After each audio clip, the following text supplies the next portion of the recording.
नमस्कार, आपके साथ मैं हूं ऋतिक सविता। स्वागत है आपका एसपीएन 9 न्यूज के इस खास प्रोग्राम में। और प्रोग्राम की शुरुआत करेंगे, क्या राहुल गांधी प्रधानमंत्री बनेंगे? क्या भारत जोड़ो यात्रा से राहुल गांधी की छवि बदली है? तमाम सवाल खड़े हो रहे हैं। एक तरफ देखा जा रहा है कि भारत जोड़ो यात्रा की छवि खराब की जा रही है, साथ में राहुल गांधी की भी छवि खराब करने का पूरा जो है कोशिश की जा रही है। लेकिन बड़ी बात निकल कर ये आती है कि जब एक बड़े सांसद की भारत जोड़ो यात्रा के दौरान निधन हो जाता है तो तमाम मीडिया कर्मियों ने सिर्फ एक ही सवाल दागा, सिर्फ एक ही सलक दिया कि भारत जोड़ो यात्रा के दौरान हुआ इस नेता का निधन। क्या ये कहना ठीक है? क्या उस नेता पर राजनीति करना ठीक है जो इस दुनिया को छोड़कर चला गया? ये भी सवाल रहेंगे। लेकिन सबसे बड़ी बात ये रहेगी कि 3500 किलोमीटर पैदल चल जाना, 3 जूड़े जो है उनके जूते घिस गए, इसके बाद दाढ़ी का सफ़ेद हो जाना, टी शर्ट की राजनीति से गुजर जाना, तमाम सवाल होने के बावजूद भी राहुल गांधी ना रुके और ना ठहरे, लगातार चलते जा रहे हैं। इसके बाद 26 जनवरी से हाथ से जोड़ो हाथ अभियान आने वाला भी है। इसके साथ जयराम रमेश ने एक घोषणा और की थी कि संकुल स्तर पर, जिला स्तर पर, प्रांत स्तर पर, क्षेत्रीय स्तर पर, राज्य और राष्ट्रीय स्तर पर तमाम रैलियां, अभियान निकाले जाएंगे। तो क्या ये रैलियां, ये अभियान राहुल गांधी को प्रधानमंत्री तक पहुंचाएंगे? इसी मुद्दे को लेकर हमारे साथ बात करने के लिए मौजूद है क्रांति। बहुत बहुत स्वागत है मैम। धन्यवाद धन्यवाद। देखिए, तमाम सवाल खड़े हो रहे हैं, मैंने प्रस्तावना में भी रखा। क्या लगता है कि राहुल गांधी जो भारत जोड़ो यात्रा कर रहे हैं, क्या उससे वो प्रधानमंत्री का सफर तय कर लेंगे? देखिए, भारत जोड़ो यात्रा से फ़र्क तो पड़ा है, वो तो सभी को दिख रहा है। और जाहिर सी बात है कि जिस हिसाब से ये फ़र्क पड़ा है उससे माना यही जा रहा है कि यहाँ पर पड़ सकता है और आगे चल कर के वो प्रधानमंत्री बन सकते हैं। देखिए, नरेंद्र मोदी की अगर मैं बात करूँ तो देखिए वो प्रधानमंत्री कैसे बने थे। पहले उन्होंने भी इस तरीके से जो है तप किया, उसके बाद जाकर के वो प्रधानमंत्री की कुर्सी पर बैठे हैं।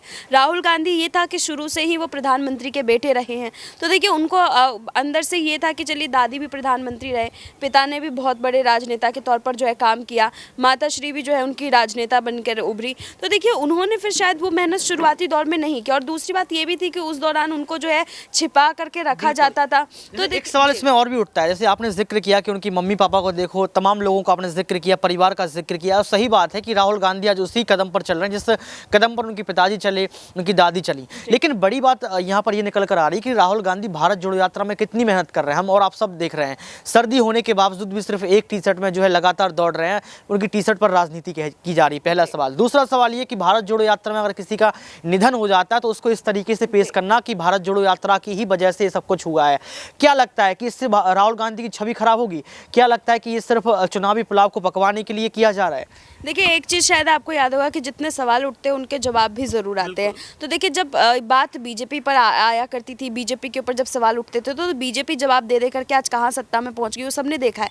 आज राहुल गांधी के ऊपर सवाल उठ रहे हैं तो देखिए उसका वो बखूबी तौर पर जवाब भी दे रहे हैं और उस जवाब को जनता जो है वो सराह भी रही है। सबसे पहला जवाब जो टी शर्ट की राजनीति पर आपने कहा, तो देखिए उस पर राहुल गांधी का भी हाल ही में बयान सामने निकल कर के आया, जिसमें उन्होंने कहा कि जैसे उन्होंने अपने भारत जोड़ो यात्रा की शुरुआत की थी और 2 लड़कियां थी जिनके साथ वो सेल्फी लेने जा रहे थे और वो बिल्कुल ठंड से कपकपा रही थी और एक सिंगल कपड़ा पहना हुआ था उन्होंने। तो देखिए उस चीज़ को देख करके उन्होंने जो है आगे की रणनीति अपनी तैयार की कि अब मैं भी ऐसे चलूँगा जब तक कि सबके पास जो है कपड़े ठीक से ना पहुँचा पाऊँ। तो देखिए वहाँ पर उन्होंने वो बात जाहिर की और उस जवाब को जनता सराह रही है। सवाल और भी उठते हैं, सवाल ये उठते हैं कि राहुल गांधी की भारत जोड़ो यात्रा को तो खराब करने की पूरी कोशिश की जा रही है, भारत जोड़ो यात्रा को रद्द करने की भी बात की जा रही है। लेकिन तमाम सवाल ये उठता है कि राहुल गांधी का अब खाना भी जो है छुड़वाने की कोशिश की जा रही है। एक तरफ चाय का गिलास रखा होता है, दूध का गिलास रखा होता है, उसमें जो है वेजिटेरियन पूरा खाना होता है जो हम और आप लोग खाते हैं, लेकिन उसको मीडिया ने इस तरीके से दिखाया कि राहुल गांधी ने शराब पी,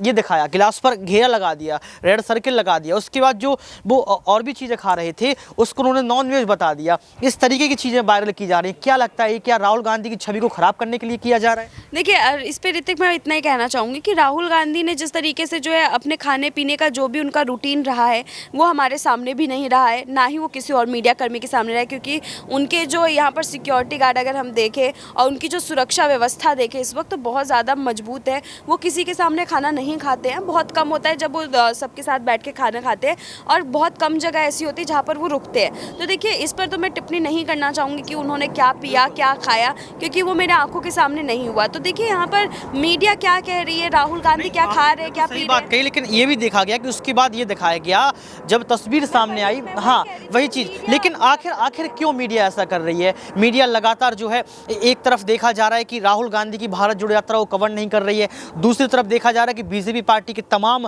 जो मुद्दे होते हैं, अगर देश के प्रधानमंत्री चश्मा भी चेंज कर देते हैं उसको भी दिखा देते हैं। लेकिन बड़ी बात निकल कर ये आ रही है कि आज सुप्रीम कोर्ट ने फटकार लगाई है। सुप्रीम कोर्ट ने कहा है कि टीवी एंकर्स का ये महत्वपूर्ण हिस्सा बनता है कि अगर कोई डिबेट में अस्वीकार भाषा का प्रयोग कर रहा है, अगर कोई हेट स्पीच दे रहा है तो आप रोकें, इसके बाद भी नहीं रोका जाता है। सुप्रीम कोर्ट ने कहा है कि आखिर बीजेपी सरकार, देश की सरकार मूक दर्शक क्यों बनी है? तो ये सवाल भी तो खड़े हो रहे हैं। लेकिन इसके बावजूद भी ना देश की सरकार इस पर जो है सवाल करती है और ना ही आज मीडिया इसका जवाब देने के लिए तैयार है। तो क्या लगता है आपको कि विपक्ष की आवाज को दबाने का सच में काम किया जा रहा है? विपक्ष की आवाज के साथ साथ विपक्ष को खत्म करने का भी काम किया जा रहा है? देखिए, इसका जवाब तो बहुत आसान सा है कि विपक्ष की आवाज़ को अगर दबाएंगे नहीं या फिर रोकेंगे नहीं तो फिर सत्ताधारी बनकर के कैसे आगे बढ़ते रहेंगे? अगर आप विपक्ष की आवाज़ भी उतने ही बुलंदी के साथ उठने देंगे तो फिर आप तो कल के कल ही अपनी कुर्सी से हट जाएंगे।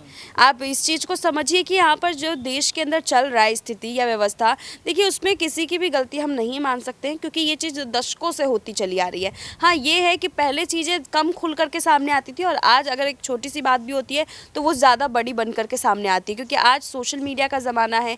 आज मीडिया प्लेटफॉर्म्स इतने हो गए हैं कि हर जगह पर जो है चीज़ें अपनी तरफ से खुल करके आती है। अगर हम ये बात कहें कि मीडिया जो है वो चीज़ें बीजेपी के फेवर में दिखाती है, तो देखिए बीजेपी ने अपने खुद के भी कितने सारे चैनल खोल रखे हैं जिस पे से वो अपनी सारे की सारी बातें जो है वो सामने निकाल करके लेकर के आती है। और कांग्रेस बेस्ड जो जितने चैनल होते हैं उनमें से कई सारे चैनल जो है साल भर के अंदर ही बंद हो जाते हैं। तो इस चीज़ को भी हमें देखना होगा कि सिर्फ मेन मीडिया ही नहीं, जो पर्सनल अपने लिए जो बनाया गया मीडिया है उनकी भी बहुत बड़ी यहाँ पर भूमिका है। देखिए, तमाम जिक्र यहाँ पर क्रांति आपके सामने करते हुए नजर आए, लेकिन तमाम सवाल यहाँ पर भी उठते हैं। सवाल ये भी उठता है कि राहुल गांधी, प्रियंका गांधी दोनों ही जमीनी स्तर पर खूब मेहनत कर रहे हैं, तो दोनों चेहरों में से कौन सा चेहरा ऐसा होगा जो 2024 के लिए पीएम चेहरा होगा? ये भी हम क्रांति से जानेंगे। लेकिन सबसे बड़ी बात यह कि लगातार लोग ये भी कहते हैं कि प्रियंका गांधी में इंदिरा गांधी की छवि दिखती है और प्रियंका गांधी राजनीति को भी समझती हैं। ये तमाम लोग कहते हुए नजर आए हैं। एक तस्वीर भी वायरल होती है जिसमें देखा गया कि राहुल गांधी अपनी बहन यानी कि प्रियंका गांधी को प्रेम भी कर रहे हैं। तो इन भाई बहन के प्रेम में टकरार ना आ जाए, ये सबसे बड़ा सवाल है। इस पर हम लोग क्रांति से जानने की कोशिश करेंगे। मैम, आपने वो तस्वीर भी देखी, साथ में दोनों चेहरा अहम चेहरा है कांग्रेस पार्टी के लिए। क्या लगता है कि कांग्रेस पार्टी के आला कमान किसको आगे रखेंगे पीएम चेहरे के तौर पर? देखिए, आला कमान की तरफ से मुझे लगता है कि स्थिति जो है वो साफ कर दी गई है और वो स्थिति जो है वो ये साफ की गई है कि प्रियंका गांधी जो है उत्तर प्रदेश की राजनीति अपनाएगी। और दूसरी चीज़ ये कि बाकी राज्यों में जो है वो एक सहयोगी के तौर पर जो है पहुंचेंगी, चुनाव जितवा करके आएंगी। और राहुल गांधी की अगर भूमिका की हम बात करें तो देखिए, आला कमान ने उनके ऊपर अभी कोई भी ऐसी ज़बरदस्ती का कोई भी मुद्दा नहीं डाला है और ना ही ये बोला है कि चलिए उस राज्य में इलेक्शन है तो आप उस राज्य से होकर के आइए। तो यानी कि हम सीधे तौर पर देख सकते हैं कि अभी से आला कमान साफ होकर के चल रहा है कि पीएम पद के उम्मीदवार राहुल गांधी होंगे। यहाँ पर कहीं ना कहीं आपको समझ में आ गया होगा कि राहुल गांधी को पीएम के लिए आगे रखा जा रहा है। और राहुल गांधी जैसा नेता आप समझते हैं, ये भी कहा जाता है, दलील पेश की जाती है कि भले ही राहुल गांधी कुछ भी बोल जाते हों, लेकिन अगर होशियारी की बात करें, अगर उनकी समझदारी की बात करें तो यहाँ पर नरेंद्र मोदी से ज़्यादा ज्ञान वो रखते हैं, राजनीति को समझते हैं। और युवा चेहरा है, युवा नेता है, तो कहीं ना कहीं गलतियाँ होती हैं और स्वीकार भी वो करते हैं। वो ये भी कहते हैं कि हम विपक्ष में बैठे हैं तभी तो हम विपक्ष के नेता हैं, लेकिन हमारी आवाज़ को दबाया जा रहा है, विकल्पों की जो स्वतंत्रता होती है उसको खत्म किया जा रहा है। लेकिन मैं दर्शकों आपसे पूछूंगा, ये क्रांति का जिक्र था, क्रांति पत्रकार, उन्होंने अपनी बात रखी, लेकिन जाते जाते मैं आपसे भी पूछूंगा कि आप बताइए कि देश के प्रधानमंत्री के लिए क्या राहुल गांधी का चेहरा बेहतर है? कांग्रेस पार्टी राहुल गांधी को आगे रखेगी या फिर प्रियंका गांधी के चेहरे पर खेलेगी? आज के इस खास प्रोग्राम में बस इतना ही। देखते रहिए SPN9 न्यूज़।